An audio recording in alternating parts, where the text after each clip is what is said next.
Cool. You ready? Okay. Start whatever you want. And I'll be looking at my phone from time to time to check the question order, but don't be distracted by that. I'm Jeb Banner, the CEO of SmallBox. We're a web marketing company in Indianapolis, Indiana. And tell us a little bit about the company. What do you guys do? Yeah, we do branding, website development, design development, and marketing. I think of it as the hamburger, you know. And we've been in business for 9 years and work with a lot of central Indiana clients, some national.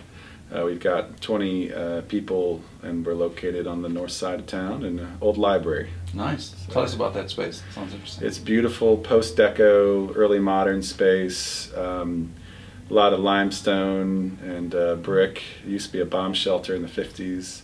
Wow. High ceilings, natural light. It's a nice space to work out of. How important is physical space to what you guys do? Increasingly important, I'd say. We used to be in a pretty small space. You know, our name SmallBox didn't actually come from where we started, but we started in a small little box, 3 of us, and had a little card table for a meeting table, and then we started taking over all the offices on that floor in that building, and then we outgrew that. And then we were able to purchase this library earlier, well, about a year ago. Oh, so you actually own the building? Yeah, we were able to purchase it through an SBA loan. That's great. Tell us a little bit about you and how you got to where you are. Sure. SmallBox is my 3rd business. So my first one was an eBay consignment company called Stuffy that I started back in '99. And that's when I really got the entrepreneurial bug. My dad was an entrepreneur, but it didn't click with me until I discovered eBay.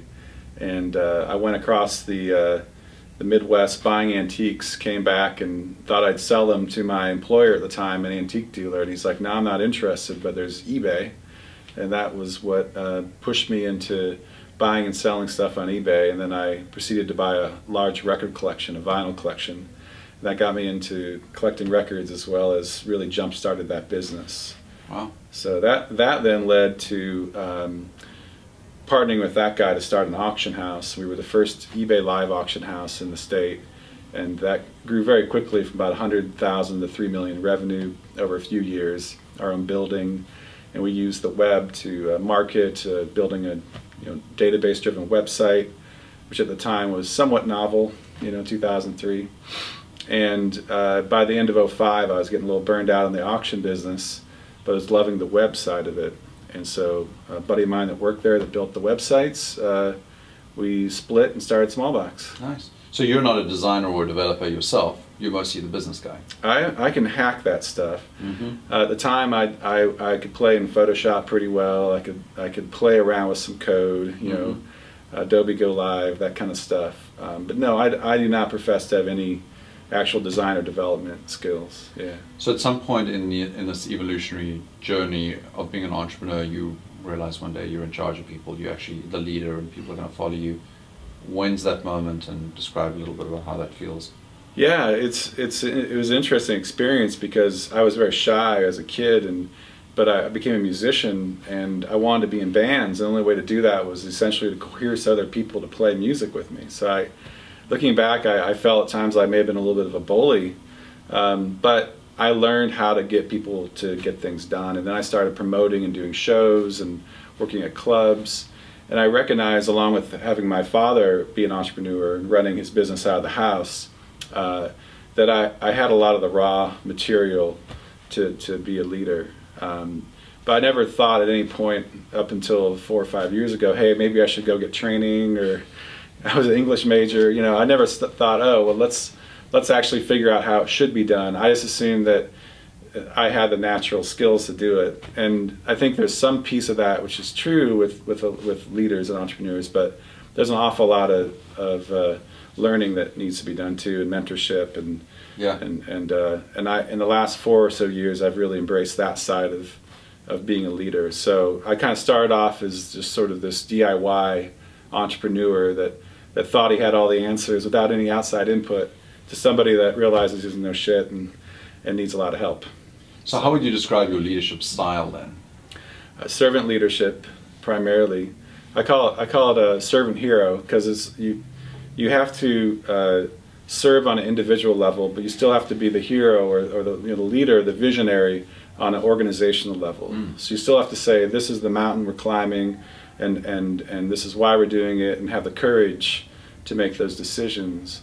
But then you have to immediately get off the pulpit and say, hey, do you have what you need to be successful? How can I help you grow?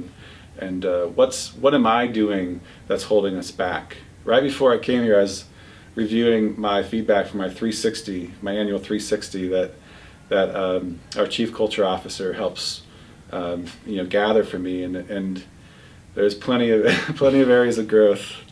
We'll get to those in a second. How do you think that the people that work for you would describe your leadership style? I think that they would use that word. They use that word. Visionary, yeah. Unfocused. Keep going. I get really excited about stuff, and I'm known to go down rabbit holes and start new businesses and make investments, and I should be more conservative with the finances at times than I am. So I think that there's people on my team that understandably are nervous about how close I can run to the edge, and I'm not uncomfortable with that, and I appreciate that I need to become more uncomfortable with that. So I think that the feedback that they give me is like, hey, these are our jobs, this is my livelihood, I don't worry about my livelihood, but I need to worry more about, I know they're not at risk, but yeah. I think there's times when I need to be more considerate of their experience. Empathy? Yeah, I struggle with empathy. I do. So what are the other leadership skills that you think the Jeb of the future needs to learn? Besides empathy? Focus, for sure. Being able to tell you any minute of any day, like, what are the 3 things that matter most. Sometimes I get off track, and part of it's because I'm starting new things so much. And so my mind is split between the nonprofits I'm involved with and the businesses I'm involved with, and the ideas for things that are down the pipe, and I don't have a mind that naturally focuses. So I think I'm going to have to find a way to build more structure around my thinking and put more blinders on. And part of that is I'm committing this year to be more analog and to have less screen time, which I think leads to ADD thinking and behaviors.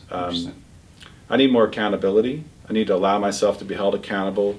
I need to push my goals and commitments into a larger audience so that audience can come to me and say, hey, you're way off track. There's a lot of other stuff, but that's probably the big stuff. It seems like a lot. So if you went back in time to a younger version of yourself, what would you say? I thought about that recently because I spent a lot of time wandering in my 20s, playing music and working odd jobs and not really getting my shit together, and it wasn't until I met my future wife that things started to click, In a lot of ways, I'd say enjoy the chaos and freedom more, like enjoy the openness, and probably mostly I'd say don't be ashamed, don't be shy, don't be afraid to put yourself out there, be bolder. Somebody at the conference said, who was it, said that the voicemail thing, when you hear your voicemail, was it you? The voice, no, like, it wasn't me, but I remember, like somebody said the thing about the voicemail was really cool. Like, when you hear your own voicemail, you think you sound like an idiot, but when you hear someone else's voicemail, they sound so together and with it. And I think a lot of times all I could hear was my own voicemail, if you will, in my head. And when I was in my 20s, I didn't have the confidence I have now, and I wasn't willing to put myself out there. I wish I'd put myself out there more at that time. I think that would have been good. So now you've got this business, you've got a wife, you've got the luxury of perspective and 20/20 hindsight. What does the future look like for you? I want to change the way businesses work. I feel very strongly that work's fucked up. I think I think Nancy mentioned that. I think there was someone mentioned, 20% of employees are engaged by their work, and that to me, that is the big opportunity. That if we want to build really meaningful brand experiences, it starts with the employee or creator experience. And so everything I'm doing right now is moving towards how can we build a more meaningful employee experience for us, as well as the sister companies and our clients, and then how on a thought leadership level. So I want to push myself into that realm as a thought leader. More writing. I hope to do a book this year. I'm taking a month off in July to do some introspection and writing and think about. Is that a personal book or a business book? Or? I'm not sure yet. I'm sketching out ideas right now, and I'm open to it being whatever it becomes.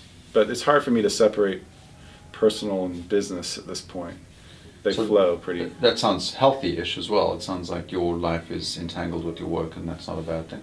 Right. I see it as flow, not balance. There's balance on a moment-to-moment level, where you need to make sure you're managing stress and activity and all that. But to me, life is about flow. It's about things feeding each other and creating positive energy in both directions. Work to life. So I don't think those are going to become any more separated going forward. Are there specific things you do to reduce stress? I do some yoga and some meditation. I need to do more of that. I generally do that 2 or 3 times a week, along with some exercise. I take a lot of walks when the weather permits. An elliptical at home that I use. You're the only person in the world that uses an elliptical machine that they bought. Everybody else is just gathers dust. Maybe it's because we didn't buy it. It was given,